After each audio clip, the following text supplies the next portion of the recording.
तो हम परमेश्वर के वचन की ओर चले और बाइबल से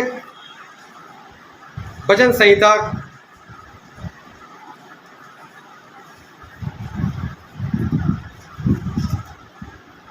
उसका 50वां अध्याय, भजन संहिता उसका चैप्टर 50, और हम पढ़ेंगे 16 वचन से लेकर उसके 23 वचन तक। भजन संहिता 50, 16 से 23। परंतु दुष्ट से परमेश्वर कहता है, तुझे मेरी विधियों का वर्णन करने से क्या काम? तू मेरी वाचा की चर्चा क्यों करता है?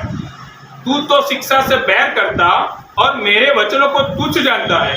जब तूने चोर को देखा तब उसकी संगति से प्रसन्न हुआ और परस्त्रीगामियों के साथ भागी हुआ। तूने अपने मुंह बुराई करने के लिए खोला और तेरी जीभ छल की बातें गढ़ती है। तू बैठा हुआ अपने भाई के विरुद्ध बोलता और अपने सगे भाई की चुगली खाता है। यह काम तूने किया और मैं चुप रहा, इसलिए तूने समझ लिया कि परमेश्वर बिल्कुल मेरे समान है। परंतु मैं तुझे समझाऊंगा और तेरी आंखों के सामने सब कुछ अलग अलग दिखाऊंगा। हे ईश्वर को भूलने वाले, यह बात भली भांति समझ लो, कहीं ऐसा न हो कि मैं तुम्हें फाड़ डालूं और कोई छुड़ाने वाला न हो। धन्यवाद के बलिदान का चढ़ाने वाला मेरी महिमा करता है, और जो अपना चरित्र उत्तम रखता है उसको मैं परमेश्वर का किया हुआ उद्धार दिखाऊंगा। परमेश्वर पिता का वचन हमारे बहुत ही आशीषित है और परमेश्वर पिता का वचन सच्चा है, और बाइबल में लिखा है यदि तू सच्चाई को जानेगा तो सच्चाई तुझे आज़ाद करेंगे। Hallelujah, hallelujah. बहुत ध्यान से आज एक बार फिर परमेश्वर के वचन को समझना। और आज एक ऐसी बात है जो हम समझने वाले कि जो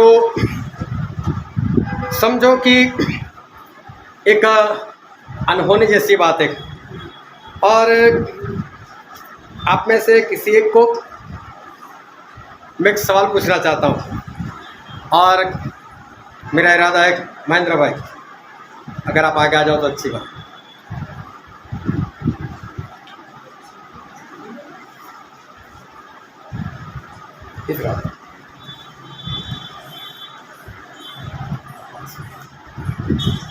हालेलुया, बहुत ध्यान से समझना।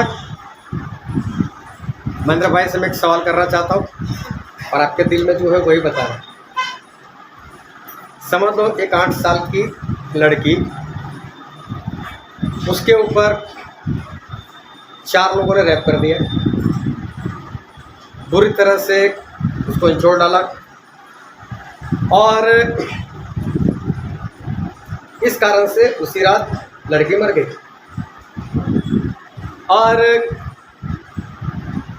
4 लड़के जिन लोगों ने इसके ऊपर किया वो अभी भी बिंदास से हंस रहे। अगर ये 4 लड़के जो है अगर पकड़े जाए तो उनके साथ क्या होना चाहिए?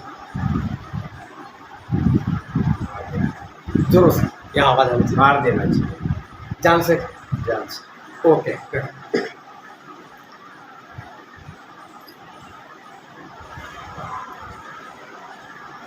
Hallelujah, hallelujah. बहुत ध्यान से समझना कि आज हमारे परमेश्वर जो है वो हमसे एक बहुत बड़ी एक गहरी बात करने के लिए जा रहे। और मैं एक बात आपको पहले से बता देना चाहता हूँ कि सभी इंसान के लिए जो समस्या है वो पाप नहीं है, जो समस्या है वो शैतान भी नहीं है। लेकिन मैं आपको एक बात कहना चाहता हूँ कि इंसान के लिए अगर कोई समस्या है तो वो परमेश्वर है।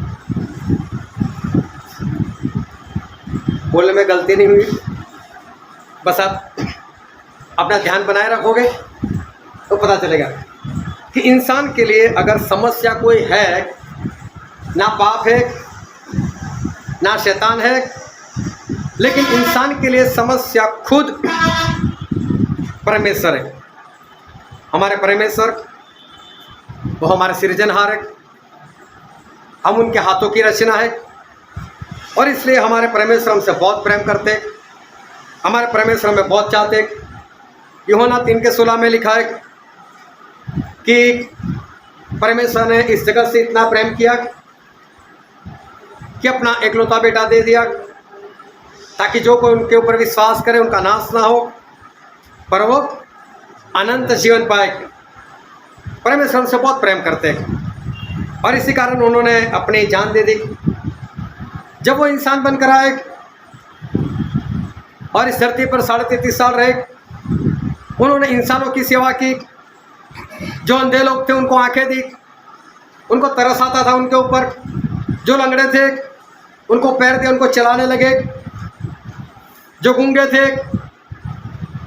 उनको जबान दे दी, वो बोलने लगे। जो बहरे थे उनको कान दे दिए, वो सुनने लगे। जो आत्मा से बीमार थे उनको आत्मा की चंगाई दी। जो मुर्दे थे उनको परमेश्वर ने जिलाया। कारण ये था कि परमेश्वर इंसान से बहुत प्रेम करते। एक बार प्रभु से कहीं पर गए और बहुत सारी भीड़ उनके पीछे आई और परमेश्वर उनको देखकर दुखी होने लगे और कहने लगे कि ये देखो, बिना चरवाहे की भेड़ें हैं, इनको चलाने वाला कोई नहीं। उनको उपदेश किया। जब शाम हुई तो चेलों को बोला, इनको खिलाकर भेजो, कहीं रास्ते में ऐसा ना हो जाए कि चक्कर आ जाए, कमजोरी आ जाए, कोई गिर जाए।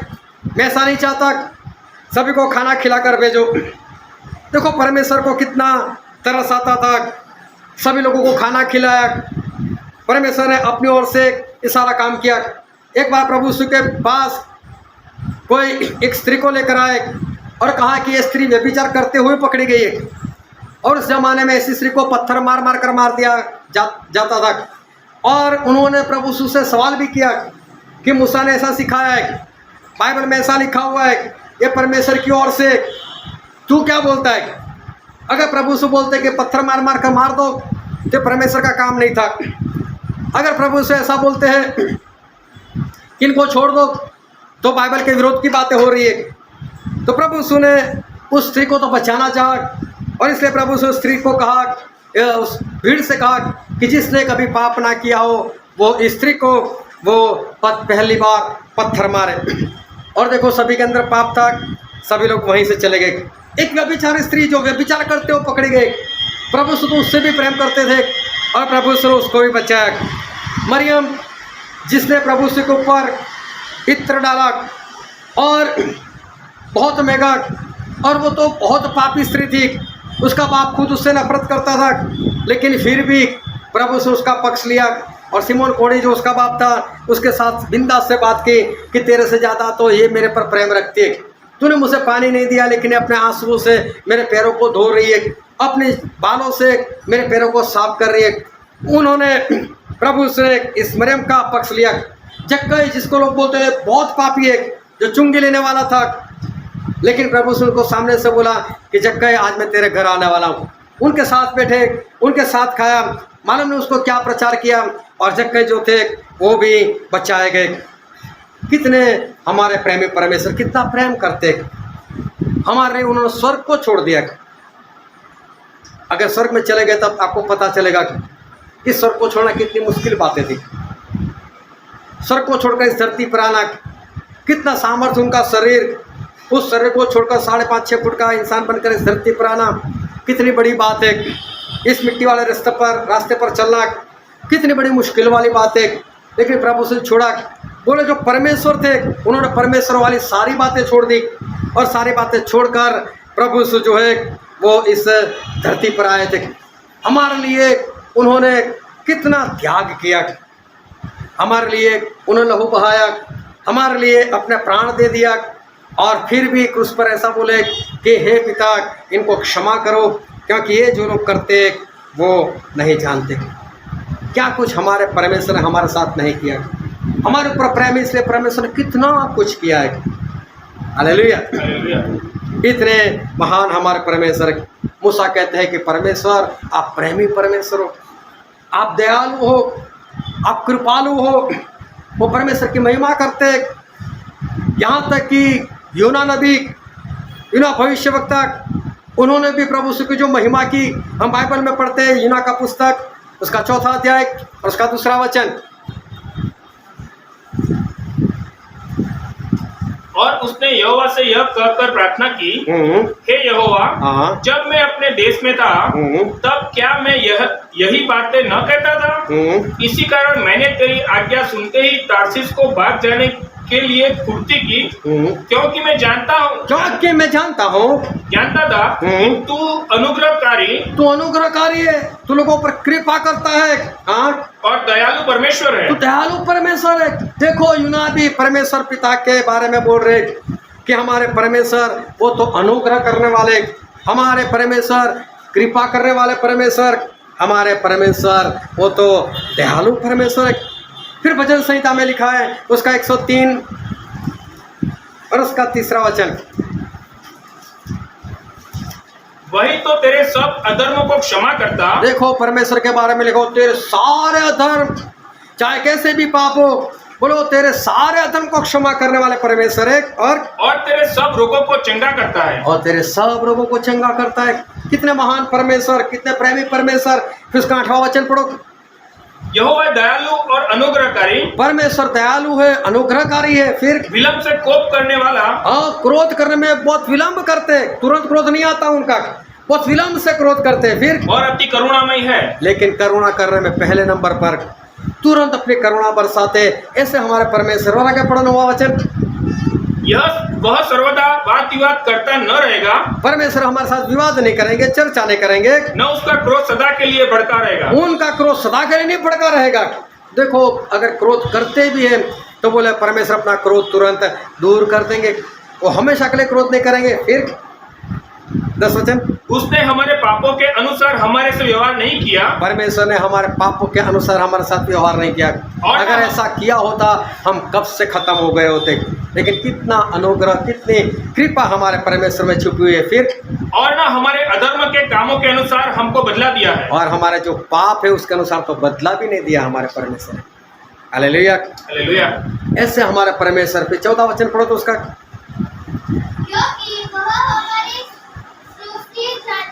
क्योंकि परमेश्वर हमारी रचना को जानते हैं और उसको स्मरण रहता है, और परमेश्वर को यह याद रहता है कि मनुष्य मिट्टी ही है। देखो जानते हैं कि मिट्टी है, और इसलिए हमारे परमेश्वर हमसे बहुत प्रेम करते हैं।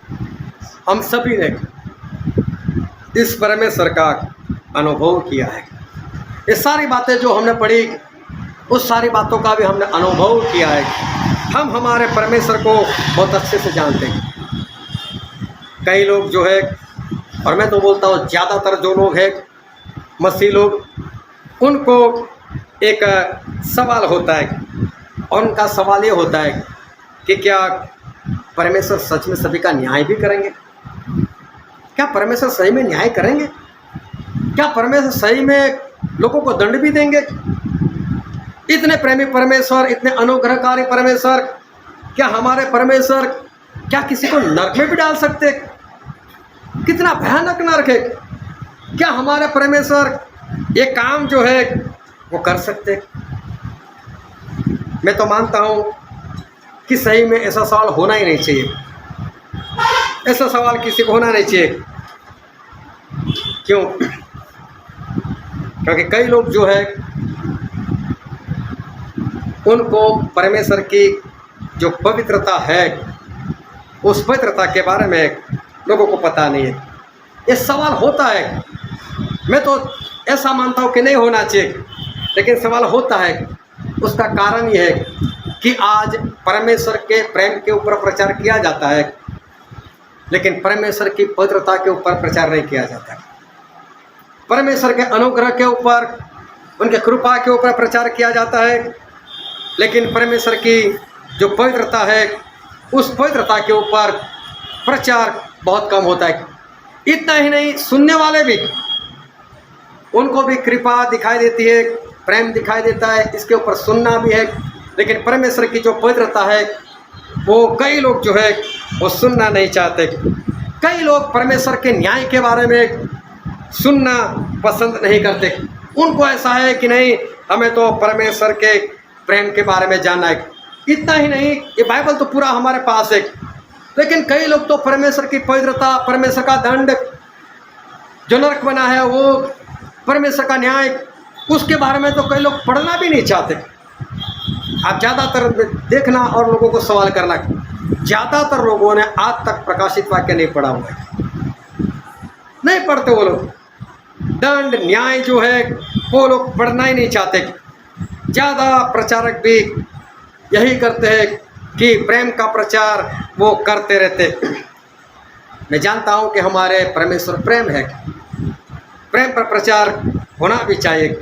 उन्होंने हमारे लिए अपना लहू बहाया, उन्होंने हमारे लिए अपनी जान दे दी, ये सब कुछ जानते हैं हम। वो दयालु है, वो कृपालु है, सच्ची बात है। लेकिन हमारे विश्वासों के पिता कौन है? अब्राहम। हमारे विश्वासों के पिता है अब्राहम।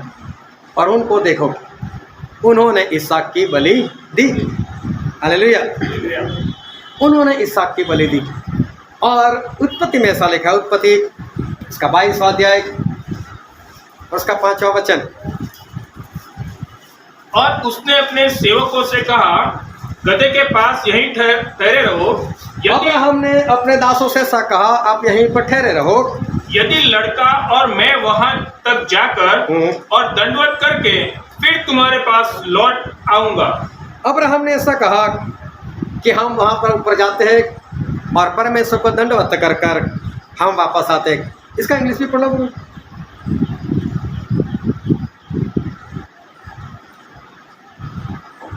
उत्पत्ति 22:5।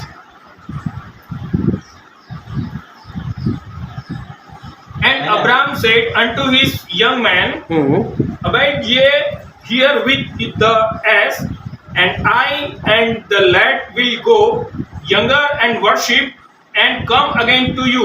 यहाँ पर लिखा है वर्शिप कर कराते, आराधना कर कराते। तो अब्राहम ने अपने नौकरों से ऐसा कहा, जब वो इसहाक को लेकर बलि देने के लिए जा रहे थे, तो उन्होंने ऐसा कहा कि आप लोग यहाँ पर रहो और मैं और मेरा बेटा हम पहाड़ के ऊपर जाते और वहाँ पर आपकी आराधना कर, हम परमेश्वर की आराधना कर कर आते। हालेलुया। हालेलुया। देखो, अब्राहम ने ऐसा कहा कि हम आराधना कर कर आते। क्या वो आराधना करने के लिए जा रहे थे? लेकिन अब्राहम ने ऐसा कहा कि हम आराधना कर कर आते। पर ये सब कुछ अब्राहम ने किया। उससे पहले जब परमेश्वर ने अब्राहम को बुलाया था, तब अब्राहम 75 साल के थे और 75 साल से लेकर 99 साल के हो गए, तब तक अब्राहम से कुछ गलतियां हो गई। परमेश्वर ने बोला था अब्राहम तो कनान को जा, चले भी गए, लेकिन वहाँ पर अकाल पड़ा तो अब्राहम वहाँ से मिस्र को चले गए। उनको एक बार पूछना था, परमेश्वर आपने यहाँ पर भेजा, लेकिन यहाँ पर अकाल आया है, तो क्या मिस्र को चले? बिना पूछे वो मिस्र चले गए। क्या परमेश्वर कनान में अब्राहम का गुजारा नहीं कर सकते थे? तो फिर भी कर सकते थे, लेकिन अब्राहम ने ये गलती की, परमेश्वर से पूछे बिना मिस्र में चले गए। इतना ही नहीं, फिरौन से डर लगा, इसलिए उसने अपनी पत्नी से ऐसा कहा कि अगर कोई पूछे मेरे बारे में तो ऐसा बोलना ये मेरा भाई है। एक गलती ये भी की, झूठ बोलना सिखाया। झूठ बोलना, सारा बोलती है कि हो सकता है कि मेरे से बच्चा ना हो, मेरी दासी से हो सकता है, तो उसके पास जा। ये भी अब्राहम ने गलती की, परमेश्वर से पूछे बिना उसकी दासी के साथ उससे शादी की और उससे एक बच्चा भी पैदा हुआ। ऐसी कुछ कुछ गलती जो है वो अब्राहम से हुई और ऐसी गलतियों में 24 साल चले गए और अब्राहम को सही में जो परमेश्वर ने बोला था एक भी बेटा नहीं हुआ था। इस्माइल हुआ, वो परमेश्वर का वचन का नहीं था, वो तो ऐसे ही पैदा हुआ एक बच्चा था। और फिर बाइबल में ऐसा लिखा है, उत्पत्ति उसका 17 अध्याय उसका 1 वचन। जब अब्राहम 99 वर्ष का हो गया, तब यहोवा ने उसको दर्शन देकर कहा, जब अब्राहम 99 साल के हो गए, मैं चलते चलते 24 साल हो गए, तब परमेश्वर ने अब्राहम को दर्शन देकर ऐसा कहा, मैं सर्वशक्तिमान ईश्वर हूँ, मैं सर्वशक्तिमान परमेश्वर हूँ, मेरी उपस्थिति में चल, मेरी उपस्थिति में चल। हालेलुया। हालेलुया। अगर कोई ना चलता है तभी बताना पड़ेगा कि मेरी उपस्थिति में चल। अगर अब्राहम चलते होते तो परमेश्वर ना बोलते कि मेरी उपस्थिति में चल। नहीं चल रहे, कुछ गड़बड़ी हो रही, इसलिए बोल रहे हैं मेरी उपस्थिति में चल, फिर सिद्ध होता जा। सिद्ध होता जा। तो सिद्ध नहीं हो रहा है, सिद्ध होता जा। 24 साल परमेश्वर में चलने के बाद अब्राहम को अपनी गलतियों का एहसास हुआ और परमेश्वर ने बहुत शांति से अब्राहम से बात की, कोई डांटा नहीं है, लेकिन धीरे से उसके साथ बात की कि अब्राहम मेरी उपस्थिति में चल और इब्राहिम तो सिद्ध हो जा। अब जाकर अब्राहम को पता चल गया कि मेरे परमेश्वर सही में है कैसे। अब अब्राहम को पता चला कि मेरे परमेश्वर कैसे है और अब उनकी आज्ञाकारी कर रहे हैं। अब परमेश्वर बोल रहे कि तेरा इकलौता बेटा इसहाक बलि दे दे, तो बोलो कोई बात नहीं, एक भी बार मना नहीं किया, भाग कर गए, 3 दिन तक लगातार चले और वो जगह देखकर अपने नौकरों से ऐसा कहा आप लोग यहीं पर खड़े रहो और मैं और मेरा बेटा हम ऊपर जाकर आराधना कर आते। तो आराधना करने का मतलब वो ये कहने के लिए जा रहे थे कि हम परमेश्वर की जो आज्ञा है उसको पूरा कर आ रहे हैं और परमेश्वर की आज्ञा को पूरी करना उसी को कहते हैं आराधना। हालेलुया। आज मालूम है आराधना करने वाले किसकी आराधना करते हैं, वो ध्यान से समझना। जो रीडिंग करते हैं मैं सिर्फ उसकी बात नहीं कर, मैं सभी की बात कर रहा हूँ। आराधना करने वाले पता है किसकी आराधना कर रहे? बाइबल के जो परमेश्वर है ना उसकी आराधना नहीं कर रहे। जो बाइबल के परमेश्वर है उसकी आराधना नहीं कर रहे। पता है मैं क्यों ऐसा बोल रहा हूँ? इंसान आज आराधना जो है वो बाइबल के परमेश्वर के नहीं कर रहे, क्योंकि दूसरे इतिहास में ऐसा लिखा है। दूसरा इतिहास उसका 5वां अध्याय उसका 13 और 14 वचन। तो जब तुरहिया बजाने वाले और गाने वाले एक स्वर से यहोवा की स्तुति और धन्यवाद करने लगे और तुरहिया जांच आदि बाजे बजते हुए यहोवा की यह स्तुति ऊंचे शब्द से करने लगे कि वह भला है और उसकी करुणा सदा की है, तब यहोवा के भवन में बादल छा गया और बादल के कारण याजक लोग सेवा टहल करने को खड़े न रह सके, क्योंकि यहोवा का तेज परमेश्वर के भवन में भर गया था। Hallelujah, hallelujah. तो समझ में आई बात यहाँ पर। जब ये लोग आराधना कर रहे थे एक मन होकर, एक चित्त होकर, पूरे आत्मा में खोकर, पवित्र आत्मा से जब आराधना कर रहे थे तो परमेश्वर की इतनी भारी उपस्थिति वहां पर आई कि वो लोग खड़े नहीं रह सके परमेश्वर के सामने। परमेश्वर के सामने लोग खड़े नहीं रह पाए। इतनी भारी उपस्थिति आराधना करने के कारण आ गई। फिर भजन संहिता में ऐसा लिखा है उसका 22वां अध्याय उसका 3रा वचन, परंतु है तू जो इस्राएल की स्तुति के सिंहासन पर विराजमान है, पर है जो तू इस्राएल की स्तुति पर विराजमान है। Hallelujah, hallelujah. परमेश्वर कहाँ पर विराजमान होते हैं? इस्राएल की स्तुति। जब आप आराधना करते हो तो उस आराधना से एक सिंहासन खड़ा होता है और सिंहासन के ऊपर हमारे परमेश्वर विराजमान होकर हमारे बीच में आते हैं। इसे कहते हैं आराधना। कि जब आराधना होती है तब हमारे परमेश्वर की उपस्थिति जो है वो हमारे बीच में आ जाती है। हालेलुया। वो ध्यान समझ, जब हम आराधना करते हैं और अगर परमेश्वर की उपस्थिति हमारे बीच में है तो मालूम कुछ लोग ताली बजाते हैं।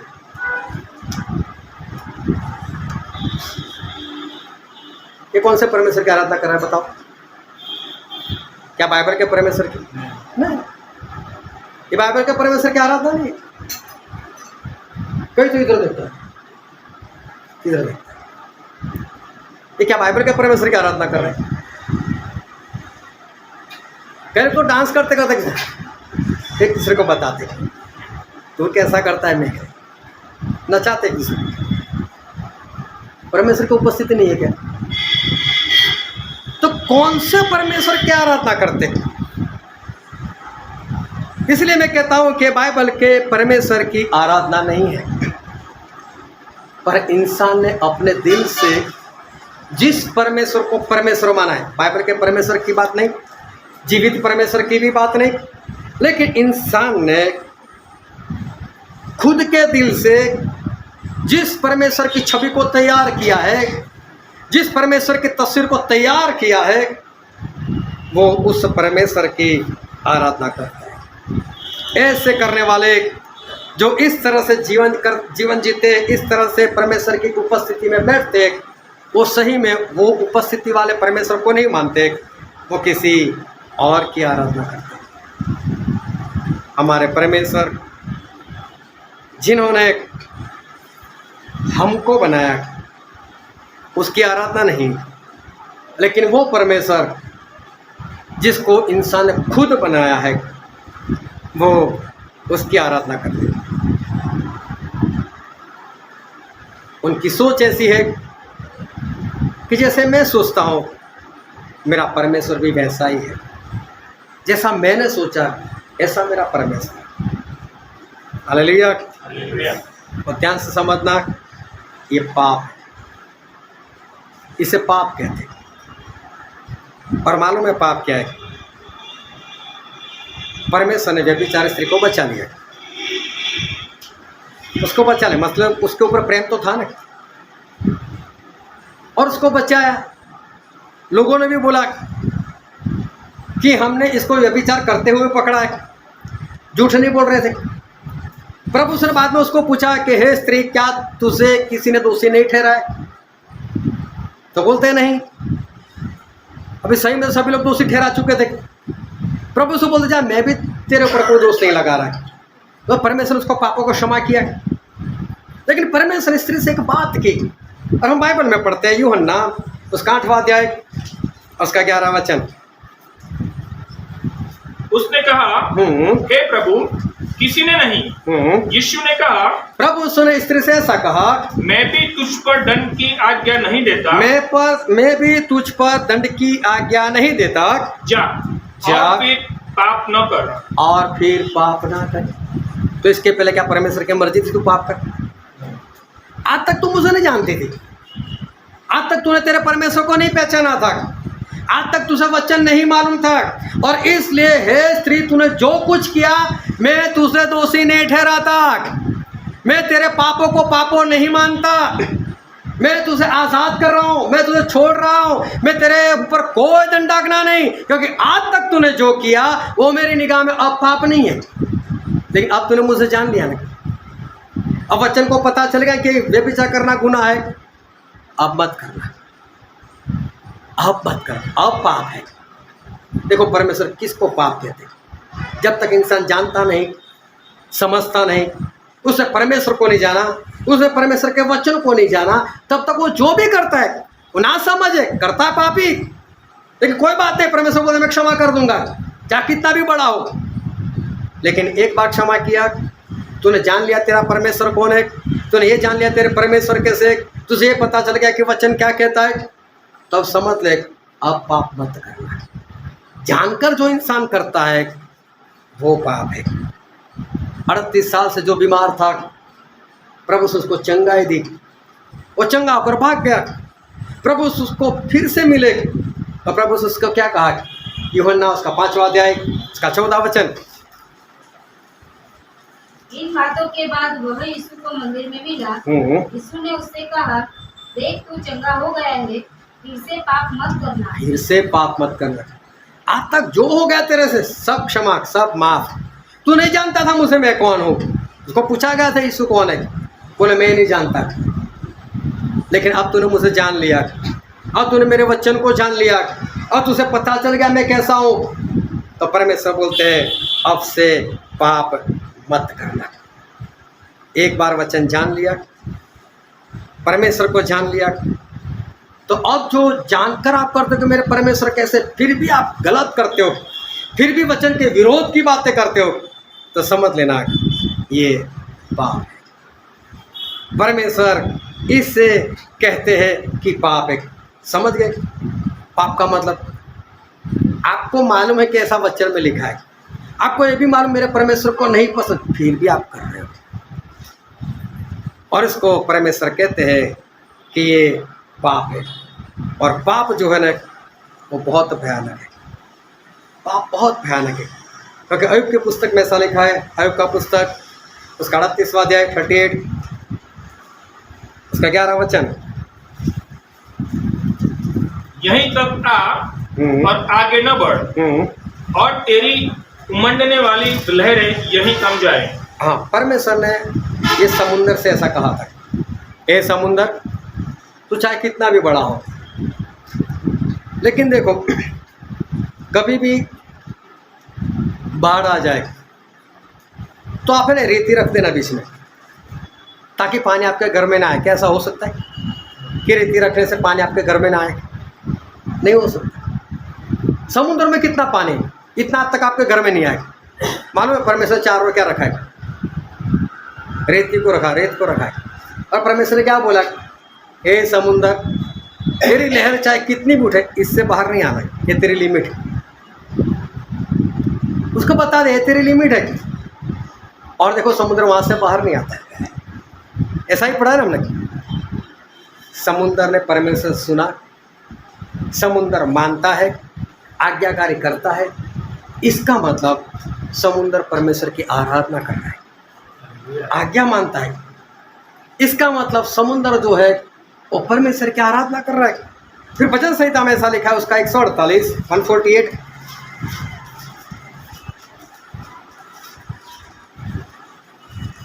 और तीसरे वचन से पढ़ो। हे सूर्य और चंद्रमा उसकी स्तुति करो, हाँ, हे सब ज्योतिमय तारागण उसकी स्तुति करो। परमेश्वर बोलते हैं सूरज चंद्र और तारा सभी लोग परमेश्वर की स्तुति करो। हे सबसे ऊंचे आकाश हाँ। और हे आकाश के ऊपर वाले जल, तुम दोनों उसकी स्तुति करो। आकाश तू भी स्तुति कर, तेरे ऊपर जो जल है वो भी परमेश्वर की स्तुति करे। वे यहोवा के नाम की स्तुति करे, वो यहोवा के नाम की स्तुति करे, क्योंकि उसी ने आज्ञा दी, क्योंकि उसी ने तुमको आज्ञा दी और ये सिरजे गए, और ये सृजे गए।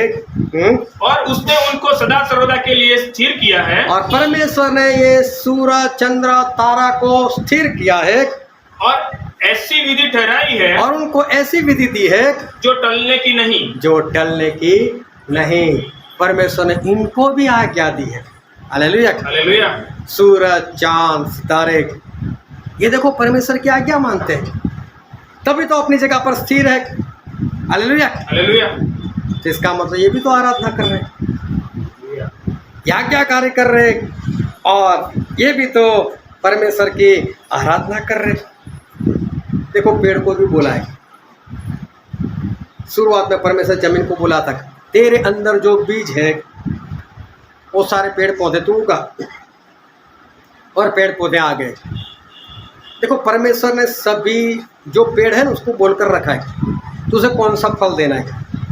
जो नीम का पेड़ है वो नीम का ही फल देती है। तो बोलते चलो आप तो इस बार तो आम उगाओ, होता है कभी ऐसा? वो भी परमेश्वर का काम है, मुझसे यही फल तो बोला है, मैं और कुछ नहीं। आम का पेड़ है, क्या कभी ऐसा बोलता है कि नहीं मैं खरबूजा उगाऊंगा, बहुत टाइम हो गया आम देते देते? नहीं, ये भी तो परमेश्वर की आज्ञा मान रहे, ये भी परमेश्वर की आराधना कर रहे। हालेलुया। लेकिन दूसरे कुरिन्थी में ऐसा लिखा है, दूसरा कुरिन्थी उसका पहला अध्याय और उसका 19 वचन, क्योंकि परमेश्वर का पुत्र यीशु मसीह, जिसका हमारे द्वारा अर्थात मेरे और सिलवानुस और तीमुथियुस के द्वारा तुम्हारे बीच में प्रचार हुआ, उसमें हाँ और मेरी नहीं दोनों न थी, परंतु उसमें हाँ ही हाँ हुई। प्रभु उसमें क्या है? हाँ, हाँ या ना है? क्या है? हाँ, कभी ना है। प्रभु उसमें क्या है? हाँ, हाँ ही है। Hallelujah, hallelujah. तो प्रभु की कभी भी बात हो, उनके लिए कुछ भी करना हो, तो जबान से क्या निकलना चाहिए? सारे बोलो क्या निकलना चाहिए? हाँ निकलना चाहिए। अब मैं बोलता हूँ निकलती है। देखो पेड़ मान लेते है ना, पेड़ वही फल देते जो परमेश्वर ने बोला। सूरज चंद्र मान लेते, तारा मान लेते, और समुद्र भी मान लेता है। इनमें से किसी के भी सामने लड़ने की ताकत है आपकी? एक पेड़ को उठाकर फेंक दो, जाओ, है ताकत किसी की? और देखो ये सारे परमेश्वर, हाँ प्रभु हम करेंगे। और इंसान को बोलो तो देखता हूँ, मेरी पत्नी को पूछ कर बताता हूँ, मेरे पति को पूछ कर बताती हूँ, कल उत्तर दूंगा। और उसके मुंह से ना निकलती जाती है। जब परमेश्वर कहते हैं और इंसान ना कहता है, इसका मतलब क्या? अनाज्ञाकारी। इसका मतलब क्या? वो आराधना कर रहे हैं, उसके जीवन में आराधना ही नहीं है, उसके जीवन में आराधना नहीं है। समुंदर मान रहा है, लेकिन इंसान जो है वो इंसान नहीं मानता। इंसान के जीवन में आराधना नहीं, इंसान के जीवन में आज्ञाकारी नहीं। हालेलुया। सब लोग जाग तो रहे हो? पिछले संडे में नहीं था, है ना? आज वसूल कर रहा हूँ। तो ध्यान से परमेश्वर के वचन को समझते रहना। अगर हमारे परमेश्वर वो प्रेम है ना, तो हमारे परमेश्वर नफरत भी है। हमारे परमेश्वर अगर प्रेम है, वो नफरत भी है। मैंने किसी के सामने बोल दिया, क्या बात करते हो, जो प्रेम है वो नफरत।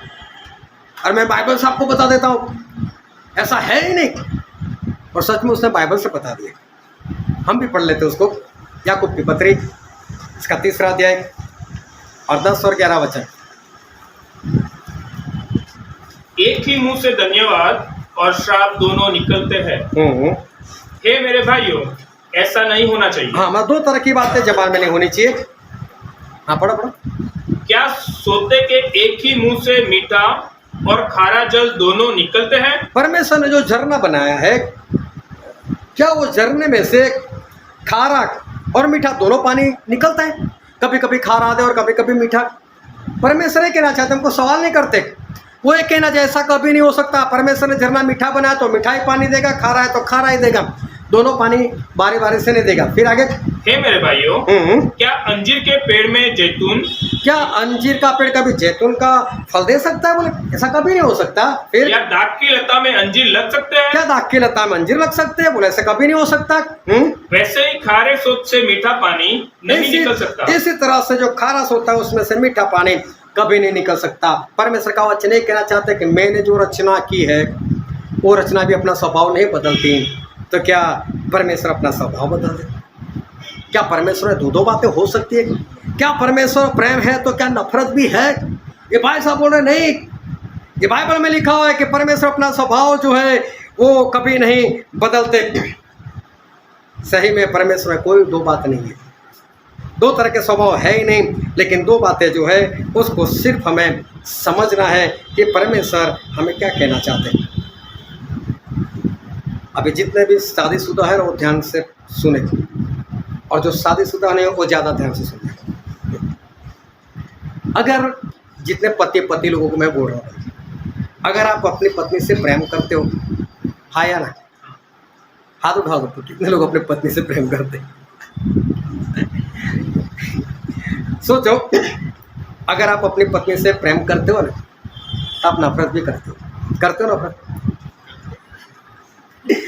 जो आप कर रहे हो, मैं उस नफरत की बात नहीं कर रहा। आप में 2 बातें हो सकती है, वो नफरत की बात नहीं है। अगर आप अपनी पत्नी से प्रेम करते हो तो आप अपनी पत्नी से नफरत भी करते ही हो। समझ लो कि आपकी पत्नी, कोई बुरा मत माना, अगर आपकी पत्नी व्यभिचार कर रही है, आपको पता चला कि आपकी पत्नी व्यभिचार कर रही है, तो आप क्या बोलेंगे? वाह जानू वाह, बहुत बढ़िया। क्या बोलोगे? ऐसा नहीं बोलते। तब क्या आता है? तब नफरत आती है ना। मैं तुझसे इतना प्यार और तू मेरे साथ बेवफाई करती है। लेकिन समझो कि अगर आपकी पत्नी व्यभिचार कर रही है और आपको ऐसे बोलो, वाह जानो वाह, बहुत बढ़िया, इसका दूसरा मतलब क्या है मालूम? आप भी कहीं ना कहीं व्यभिचार कर रहे हैं। तभी आपको वो बात अच्छी लगती है, क्योंकि वही बात आप में भी है, इसलिए आपको वो बात अच्छी लगती है। लेकिन अगर आप व्यभिचार में नहीं हो तो इसका मतलब ये है कि आप अपनी पत्नी से ऐसी बातों से नफरत करोगे और करोगे ही। आप नफरत करोगे ही उसको, क्योंकि आप में वो बात नहीं है। अगर कोई आपसे बात करता है कि फलाना व्यक्ति पापी है, बराबर छोड़ नहीं आया, तो समझ लेना कि उसके अंदर जो पाप है वो आपके अंदर है, इसलिए आपको बहुत आसानी से ले रहे हो उसको, बहुत आसानी से ले रहे हो, क्योंकि वही बात जो है वो हो सकता है आप में हो, इसलिए वो बात जो है वो आप बहुत आसानी से ले रहे हो। आप कुछ भी करो, कुछ भी कहो, किसी को भी कुछ कहो, इसमें कोई बड़ी बात नहीं। लेकिन अगर वही बात अगर आप परमेश्वर से कहो, अगर ऐसी बात आप परमेश्वर के साथ करो, तो बात वो बहुत भयानक सी। मैं एक उदाहरण देता हूँ। समझ लो मैं और आप सभी सिंगल लेना, चाहे लेडीज़ चाहे जेंट्स सभी ले लेना। समझ लो मैं और आप, हमारा रिश्ता बहुत अच्छा है और हम दोनों वॉलीबॉल खेल रहे हैं, आप नेट के उस पार, मैं नेट के इस पार। और देखना खेलने वाले जो होते हैं आपस में बातचीत करते रहते हैं। अगर आप मजाक में मेरे साथ बातें करते हो, मुझे हरा कर बताओ तो मैं जानूँ, मजाक में सिंपल ही बात हो रही है, कोई नफरत से नहीं हो रही, आप सिंपल सी बात करो, मुझे हरा कर बताओ, और मैं बोलता हूँ मुझसे ऐसी बातें करते हो, फिर ऐसी बात की ना तो उठा दूंगा। मैं भी ऐसे ही, जिस तरह से आपने मजाक में मेरे से बात की, मैं भी उसी तरह से बात कर रहा हूँ, मैं भी कोई सीरियस नहीं, मैं भी बोलता हूँ फिर से ऐसी बात की ना तो उठा दूंगा, मार दूंगा, ख़त्म कर दूंगा। अभी आप तो हंस पड़ोगे, मैं भी हंसता हूँ, हम दोनों हंस कर ही बात की, सिंपल सी, कोई इसमें बैर वाली बात नहीं। लेकिन समझो सामने नरेंद्र मोदी है, हमारे प्राइम मिनिस्टर, और उसको मैं बोलूँ मजाक में से, देख फिर से ऐसा कुछ बोला है तो उठा दूंगा यहाँ से, दूसरे पल में कहाँ होगा, काल कोठरी में, जेल में चला जाऊंगा। तो वो भी तो इंसान है ना आपकी तरह, तो क्या यहाँ पर मजाक नहीं हो सकती? नहीं, उसका पद ऐसा है, उसके पद की महिमा ऐसी है। आप मेरे साथ कुछ करो, आप अपने अंदर कुछ करो, आप अपनी पत्नी के साथ कुछ करो, वैसे ही बात मेरे परमेश्वर से कर देखो, उनका पद देखो, क्या होगा फिर, कहां पर गिरोगे? क्या परमेश्वर को क्रोध नहीं आएगा कि तू चाहे जिसके साथ बात कर रहा हो, मुझे उससे कोई लेना देना नहीं, लेकिन तू मेरे साथ बात कर रहा है और मेरे साथ इस तरह से बात।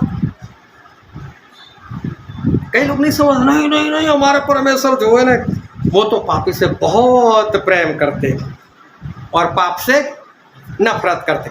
सुना है ना ऐसा, सभी लोग बोलते हैं कि हमारे परमेश्वर पापी से प्रेम करते लेकिन पाप से नफरत करते। पापी तो सभी है, इस जीवन में सभी ने पाप किया है। पापी लोगों के लिए तो हमारा परमेश्वर अपनी जान दे दी, पापी लोगों के लिए तो प्रभु यीशु इंसान बनकर आए थे, और इसी के कारण हमको बचाने के लिए, पापियों को बचाने के लिए प्रभु ने स्वर्ग को छोड़ा था। लेकिन परमेश्वर की निगाह में पापी कौन? अभी हमने पाप के बारे में जाना ना, पाप किसको कहते हैं? परमेश्वर को जान लिया, उनके वचन को जान लिया, समझ लिया, क्षमा पा ली, और जो आप करते हो आपको पता है कि मैं परमेश्वर के विरोध वाली ही बातें कर रहा हूँ, तो भी आप कर रहे हो, उसको परमेश्वर पाप कहते हैं। तो परमेश्वर भी पापी किसको कहते हैं? और यूहन्ना में एक वचन पढ़ते, यूहन्ना उसका 9वां अध्याय उसका 31 वचन। हम जानते हैं कि परमेश्वर पापियों की नहीं सुनता। यहाँ पर लिखा है कि परमेश्वर पापियों की नहीं सुनता, परंतु यदि कोई परमेश्वर का भक्त हो, लेकिन कोई परमेश्वर का भक्त हो और उसकी इच्छा पर चलता है, और उसकी इच्छा पर चलता हो, तो वह उसकी सुनता है। तो वो उसकी सुनता है। बहुत स्पष्ट लिखा है, परमेश्वर पापियों की नहीं सुनता। लेकिन दूसरा राजा, उसका 13वां अध्याय पढ़ लेना, 1 से 4 वचन पढ़ लेना। वहाँ पर यहोवास नाम का एक राजा है, बहुत ही बुरा था, परमेश्वर के विरोध वाली सारी बातें उसने की, और इस्राएल लोग गुलामी में चले गए। और यहोवास जो बुरा था, उसने परमेश्वर की प्रार्थना की तो परमेश्वर उसकी सुन ली। अरे तो फिर भी इंसान था और अभिषेक किया हुआ था, लेकिन जिसको सेना थी, जिसके अंदर दुष्टात्मा की सेना थी, वो सेना ने प्रभु यीशु से ऐसा कहा, विनती की, प्रभु हमको इस देश से बाहर मत निकालो ना, प्रभु हमको सुअर में भेज दो ना। तो परमेश्वर उनकी विनती सुन ली कि नहीं? और परमेश्वर ने तो दुष्ट आत्मा की भी सुन ली। लेकिन बाइबल में ऐसा लिखा है कि परमेश्वर पापियों की नहीं सुनता। तो परमेश्वर पापी किसको कहते हैं? जो परमेश्वर को जान लिया है, जिसने परमेश्वर के वचन को भी जान लिया, उसके बाद जानबूझकर परमेश्वर के विरोध वाली बात करता है, वो पापी है, वो पाप है। और ऐसे पाप करने वाला पापी है। और ऐसे पापी से, बहुत ध्यान समझना, ऐसे पापी से परमेश्वर प्रेम नहीं नफरत करते। परमेश्वर पापी से प्रेम और पाप से नफरत। लेकिन मैं आपको बहुत स्पष्ट कहता हूं कि ऐसा पापी जो है, जो जानबूझकर पाप करता है, ऐसे पापी से भी परमेश्वर नफरत करते हैं। हमें वचन पढ़ते हैं, भजन संहिता उसका 5वां अध्याय, उसका 5 वचन।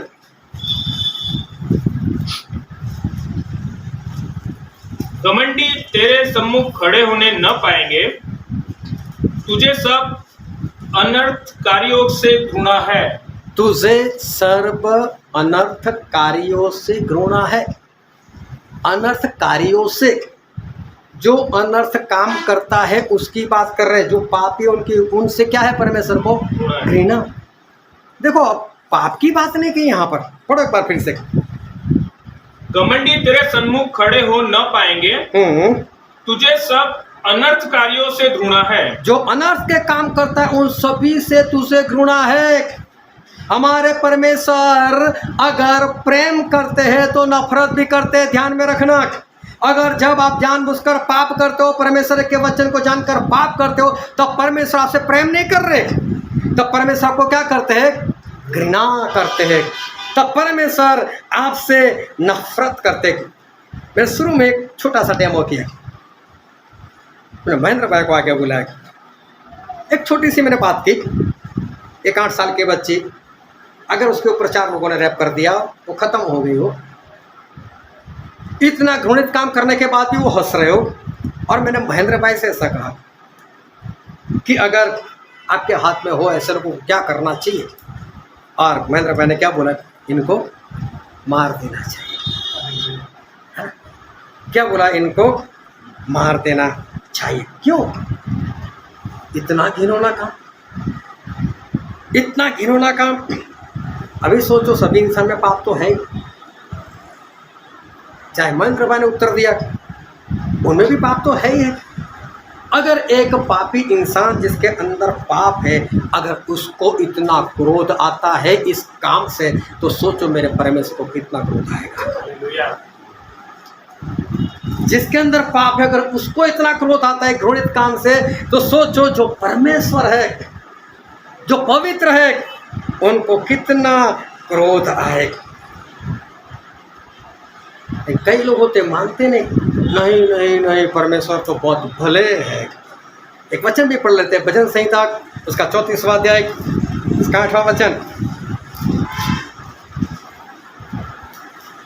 परख कर देखो कि यहोवा कैसा भला है। यहाँ पर लिखा है कि परख कर देखो कि परमेश्वर कैसे भले है। हमारे परमेश्वर तो भले। जब दाऊद ने पाप किया, उरिया हित्ती को मरवा दिया, उसकी पत्नी बातशेबा से विचार किया, उसके साथ शादी भी कर ली और उसको घर में भी लेकर आया, बच्चा भी हो गया। और परमेश्वर ने नातान को भेजा, जा तू जाकर उससे बात कर। नातान ने मालूम कैसे बात की? हे राजा, राजा एक श्रीमंत इंसान था, उसके पास बहुत सारी बड़े भेड़ बकरियां थे। उसके सामने एक गरीब इंसान रहता था, उसके पास सिर्फ एक बकरी थी। उससे बच्ची की तरह उसको पाला था, उसको पोसा था और अपने साथ उसको सुलाता था, अपने साथ खाना खिलाता था, बहुत अच्छे प्रेम से रखता था। लेकिन उस धनवान के पास जब मेहमान आए तो उसने अपनी भेड़ बकरियों में से किसी को नहीं काटा, लेकिन सामने वाले जो गरीब था उसकी बकरी को उठा लाया, उसको काट दिया। और मालूम है, सुनकर राजा को क्रोध आया, तलवार निकाली, कहाँ है वो, दिखाओ मुझे, अभी काट देता हूँ। इतना घिनौना काम। और मालूम है, नातान ने कहा, ये काम तूने किया है, ये काम तूने किया। देखो, दाऊद को पता भी नहीं चला मैंने कितना बुरा काम किया, और वो क्रोधित हो उठा। उसको पता चला कि काम गलत है, नहीं करना चाहिए। तो सोचो हमारे परमेश्वर को क्रोध नहीं आएगा? चाहे भजन संहिता 34 के 8 में लिखा है कि अनुभव करो कि हमारे परमेश्वर कैसे भले हैं। हालेलुया। पढ़ो तो एक बार फिर से भजन संहिता 34 का 8। परख कर देखो कि यहोवा कैसा भला है। परख कर देखो कि यहोवा कैसे भले है। हमारे परमेश्वर सिर्फ भले नहीं है, वो धर्मी भी है। हमारे परमेश्वर पवित्र भी है। हमारे परमेश्वर भले है, धर्मी है, तो पवित्र है, और यही समस्या है इंसान की। हालेलुया। हालेलुया। और ध्यान समझना, यही समस्या है कि परमेश्वर भले है, परमेश्वर धर्मी है, और परमेश्वर पवित्र है। यही इंसान के लिए समस्या है। क्यों इंसान के लिए ये समस्या? क्या परमेश्वर धर्मी है? वो समस्या? हाँ समस्या है। क्या परमेश्वर पवित्र है? वो समस्या है। हाँ वो समस्या है। क्या परमेश्वर भले है? वो समस्या है। हाँ वो समस्या है। कैसे? जो वचन आज हमने पढ़ा था भजन संहिता उसका 50वां अध्याय 16 से लेकर आखिरी वचन तक हमने पढ़ा, लेकिन कोई 16 वचन पढ़ो तो। परमेश्वर दुष्ट से ऐसा कहते हैं,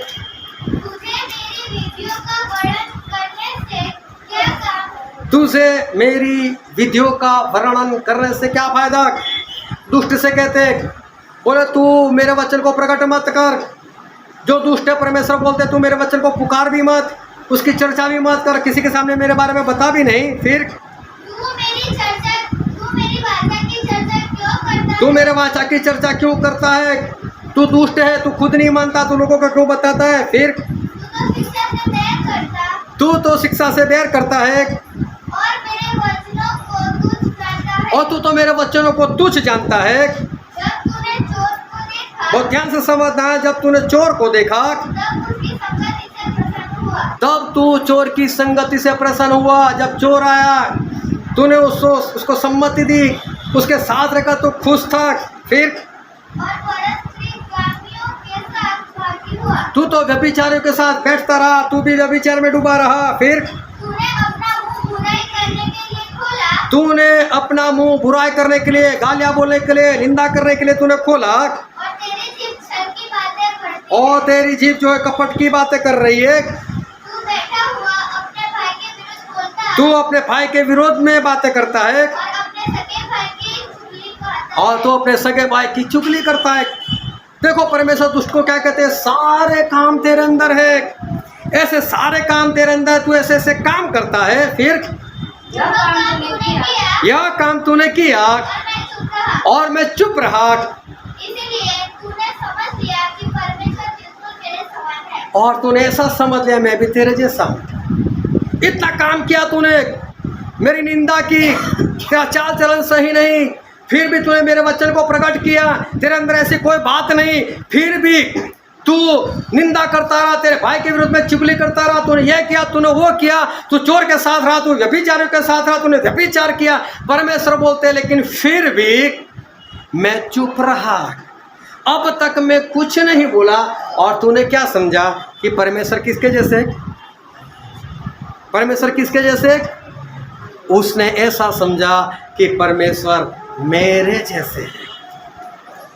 हालेलुया। अगर सच में परमेश्वर ऐसे होते तो समस्या थी? समस्या क्यों है? वो भले हैं। समस्या यही है वो धर्मी है, समस्या यही है वो पवित्र है। वो तुम्हारे जैसे पापी होते तो तुमको करते क्या? इसलिए इंसान की समस्या यही, आपको दंड क्यों मिलेगा? क्योंकि वो धर्मी है इसलिए आपकी अनाज्ञाकारी को नहीं मानते, वो पवित्र है इसलिए आपकी अपवित्रता को नहीं सहन करते, वो भले है इसलिए आपकी बुराई को सहन नहीं करते। परमेश्वर बोलते तूने ऐसा समझा कि मैं तेरे जैसा हूं। पढ़ो तो आगे क्या लिखा है? परंतु मैं तुझे समझाऊंगा और तेरी आंखों के सामने सब कुछ अलग-अलग दिखाऊंगा। परमेश्वर बोलते तेरे सारे कामों को मैं तेरी आंखों के आगे एक के बाद रख लूंगा। मैं चुप रहा और तू समझता है कि मैं तेरे जैसा हूँ। अगर परमेश्वर हमारे जैसे होते, अगर वो पापी होते तो कोई डर ही नहीं था। परमेश्वर आप भी बने रहो, हम भी बने रहते हैं पाप में। लेकिन जिस परमेश्वर को मैं मानता हूँ, जिस परमेश्वर को ये बाइबल प्रकट करता है, वो परमेश्वर जो तीसरे आसमान में स्वर्ग में बैठा है, वो आपकी सोच के समान नहीं है। जैसा आप सोचते हो वैसे मेरे परमेश्वर अपवित्र नहीं है, वो धर्मी है। और इंसान की आज सबसे बड़ी समस्या यही है, वो पवित्र है, इसलिए वो पापी से नफरत करते हैं। अगर वो भी आपके समान होते तो आपसे प्रेम करते और आपको स्वर्ग में ले जाते, लेकिन वो तो पवित्र है, वो तो पवित्र है, इसलिए वो पापी से नफरत करते हैं। वो धर्मी है, इसलिए कुधर्मी से वो नफरत करते हैं। परमेश्वर बोलते हैं, हे इंसान, चाहे आज तक मैं चुप रहा, मैं कुछ नहीं बोला, लेकिन मैं तुझे बता देता हूँ, मैं तेरे जैसा नहीं हूँ। Hallelujah, hallelujah. मैं तेरे जैसा नहीं। समझो, चोर चोरी करने के लिए निकला, वो बिंदास से नहीं चलता, वो आसपास में देख देख कर चलता है, और गलती से उसको दूसरा चोर मिल जाएगा, उसको पता चलो ये भी चोर है, तो छुपने की कोई जरूरत, फिर तो ठीक है, फिर तो कोई समस्या नहीं है। समस्या कब है? अगर पुलिस आ जाए तो। समझ में आ रही बात? हमारे परमेश्वर हमारे जैसे होते ना तो हमें कोई समस्या नहीं थी। समस्या क्यों आ रही है? क्योंकि परमेश्वर हमारे जैसे नहीं है, वो तो पवित्र है, इसलिए पापी को वो तो नफरत करते। मालूम है आखिरी न्याय परमेश्वर कब करने वाले? एक वचन हम पढ़ लेते हैं, प्रकाशित वाक्य उसका 20 अध्याय उसका 11 वचन पढ़ो तो, 11 और 12 प्रकाशित वाक्य। फिर मैंने एक बड़ा श्वेत सिंहासन और उसको जो उस पर बैठा हुआ है देखा, जिसके सामने से पृथ्वी और आकाश भाग गए। देखो, पृथ्वी चले गया, आकाश चला गया, और उनके लिए जगह न मिली, और उनके लिए जगह नहीं मिली। फिर मैंने छोटे बड़े सब मरे हुओं को सिंहासन के सामने खड़े हुए और उसके बाद उस सिंहासन के सामने आदम से लेकर उस वक्त तक के सारे लोगों को परमेश्वर के उपस्थिति में इकट्ठा किया गया, और पुस्तकें खोली गई, और पुस्तकें खोली गई, और फिर एक और पुस्तक खोली गई, एक और पुस्तक खोली गई, और फिर एक और पुस्तक खोली गई, हाँ, अर्थात जीवन की पुस्तक, जीवन की पुस्तक खोली गई। और जैसे उस पुस्तकों में लिखा हुआ था, जैसे उस पुस्तक में लिखा हुआ था, उनके कामों के अनुसार, लोगों के कामों के अनुसार मरे हुओं का न्याय किया गया। मरे हुआ का न्याय किया गया। 20वें अध्याय में आखिरी वचन में परमेश्वर ने लोगों का न्याय किया। उसके बाद जब 21वां अध्याय पढ़ोगे ना, तब ऊपर से नया यरूशलेम दिखाई देता है उतरते हुए। Hallelujah, hallelujah. नया यरूशलेम, नई धरती, नया आसमान आने से पहले परमेश्वर ने लोगों का न्याय कर दिया। क्यों मालूम है? वो पापी लोगों को ना स्वर्ग दिखाना भी नहीं चाहता, बाहर से भी मत देखना। अगर कोई नया जन्म ना पाए, वो स्वर्ग को देख भी नहीं सकता। हमारे परमेश्वर इतने पवित्र है, पापी लोगों की तो निगाह भी स्वर्ग की ओर नहीं जानी चाहिए, वो देखने भी नहीं चाहिए। नहीं, लोग बोलते हैं ना, मेरे बच्चे को निगाह लगे किसी की। परमेश्वर अपने स्वर्ग को ऐसे पापी लोगों की निगाह से भी बचा कर रखना चाहते हैं, और इसलिए उनका पहले ही न्याय कर दिया, उनको पहले ही नरक में भेज दिया। फिर उस स्वर्गीय यरूशलेम को नीचे उतारा गया, और फिर उनके लोग जो है वो उनमें चले गए। कितने पवित्र परमेश्वर है, कितने धर्मी हमारे परमेश्वर है, अपने आप में सुधार लेकर आएगा। अगर परमेश्वर हमारे जैसे होते तो हमें समस्या नहीं थी, हम कैसा भी जीवन जी लेते। लेकिन परमेश्वर हमारे जैसे नहीं, इसलिए हमें सुधार लाना ही पड़ेगा। इसलिए हमारे जीवन में हमें परिवर्तन जो है वो हमें लाना ही पड़ेगा। इंसान की समस्या कोई पाप नहीं कि मेरे से पाप हो जाता है। इंसान की समस्या कोई शैतान नहीं है, तो सारे उसके साथ मिलकर ही रहते हैं। समस्या है कि परमेश्वर उनके साथ मिलकर नहीं रहते। क्यों? मुझे जाना, मुझे समझा, मुझे माना, वचन को जाना, और फिर जानबूझकर मेरे खिलाफ। परमेश्वर ऐसे लोगों से नफरत करते। अगर वो भी हमारे जैसे होते तो कोई बात नहीं बेटे, करता रहे, करते रहे। वो नहीं बोलते ऐसा, वो तो बोलते हैं कि मैं चुप रहा और तुझे ऐसा लगा कि मैं तेरे जैसा हूँ। लेकिन समझ लेना, परमेश्वर बोलते हैं मैं तेरे जैसा नहीं। परमेश्वर बोलते हैं मैं तेरे जैसा नहीं, मैं तेरे सारे कामों को तेरे सामने ला कर रख दूँगा। और फिर प्रकाशित वाक्य में लिखा है उसका 16वां अध्याय, उसका 5, 6 और 7 वचन। तब मैंने पानी के स्वर्गदूत को यह कहते सुना, हे पवित्र जो है और जो था, तू न्यायी है और तूने यह न्याय किया, और तूने यह सच्चा न्याय किया है, क्योंकि उन्होंने पवित्र लोगों और भविष्यवक्ताओं का लहू बहाया था, उन्होंने भविष्यवक्ताओं का लहू बहाया था और तूने उनके लहू पिलाया, और तूने उसको लहू पिलाया है। हालेलुया। देखो लोग क्या बोलेंगे मालूम है, जो धर्मी लोग क्या बोलेंगे, परमेश्वर आपने सही किया। लोगों को सवाल होता है ना, क्या परमेश्वर दंड देंगे, क्या परमेश्वर नरक में डालेंगे? अरे वो तो पवित्र है, वो तो प्रेमी है, क्यों? वो तो दयालु है, तो कृपालु, क्यों हमारे साथ ऐसा करे? अरे वो इसलिए ऐसा करेंगे, तू ऐसा क्यों नहीं बना? तू वो तेरे साथ नहीं रह सकते, तू ऐसा बना क्यों नहीं? तू ऐसा बन जाए उसके लिए तो तुझे पवित्र आत्मा दिया, तू बना क्यों नहीं ऐसा? इसलिए वो तुझसे नफरत करते, करेंगे ही न्याय, तुझे डालेंगे ही नरक में, क्योंकि तू परमेश्वर के जैसा नहीं बना, परमेश्वर तेरे साथ नहीं रह सकते। और देखो जिन्होंने न्याय दिखा ना, सारे लोग खुश हो गए, हाँ परमेश्वर आपने सही न्याय किया। प्रभु उसने क्या बोला था, मैं किसी का न्याय करने के लिए इस धरती पर नहीं आया, लेकिन जिस वक्त करूँगा ना मेरा न्याय सही होगा। वो सही न्याय करते, वो रिश्वत नहीं लेते, हमारे परमेश्वर वो सही न्याय करते। और फिर जो वचन हमने पढ़ा था भजन संहिता उसका 50वां अध्याय, और पढ़ो तो उसका 22 वचन। हे परमेश्वर को भूलने वालों, हे परमेश्वर को भूलने वालों, यह बात भली भांति समझ लो, ये बात भली भांति समझ लो, कहीं ऐसा न हो कहीं ऐसा ना हो कि मैं तुम्हें फाड़ डालूं कि मैं तुम्हें फाड़ डालूं और कोई छुड़ाने वाला न हो। और कोई छुड़ाने वाला ना। कितना स्पष्ट बोलते देखो परमेश्वर। लोगों को ऐसा लगता है परमेश्वर ऐसा कर सकते, हाँ करेंगे, तू क्यों नहीं बना उसके जैसा, तू परमेश्वर का जैसा बना क्यों नहीं? मालूम है इंसान को इसीलिए गुस्सा था, परमेश्वर हमारे जैसे होता तो कितना अच्छा था। परमेश्वर आपके जैसे नहीं है, वो धर्मी है, वो पवित्र है। बोले कि सुधार ले, नहीं तो मैं आकर तुझे फाड़ डालूंगा, और बोले कौन तुझसे बचा सकता है? फिर आगे बढ़ो। धन्यवाद के बलिदान का चढ़ाने वाला मेरी महिमा करता है, हाँ, और जो अपना चरित्र उत्तम रखता है, जो अपना चरित्र उत्तम रखता है, उसको मैं परमेश्वर का किया हुआ उद्धार दिखाऊंगा। उसको मैं उद्धार दिखाऊंगा। बहुत स्पष्ट। अपने चरित्र को सुधार लो तो परमेश्वर आपको ऊपर लेकर जाएंगे। अगर चरित्र को नहीं सुधारते तो समझ लेना परमेश्वर आपके जैसे नहीं।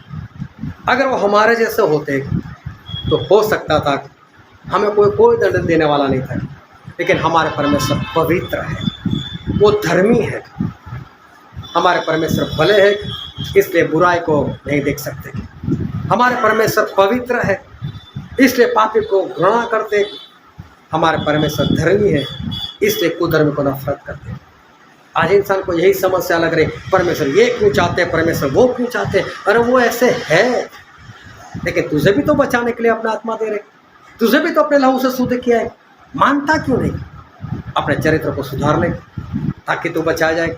परमेश्वर बोलते आज तक मैं चुप रहा, इसका मतलब ये मत समझना कि मैं तेरे जैसा हूँ, मैं तेरे जैसा नहीं हूँ। मैं तुझे बता दूंगा, मैं तेरे सारे कामों को तेरे आंखों के आगे रख दूंगा। और इसलिए अपने कामों को सुधार लो, अपने चरित्र को सुधार लो, ताकि जब भी प्रभु यीशु आए हम उनके जैसे हो और परमेश्वर हमको स्वर्ग में लेकर जाए। आओ हम सभी अपनी आंखों को बंद करें।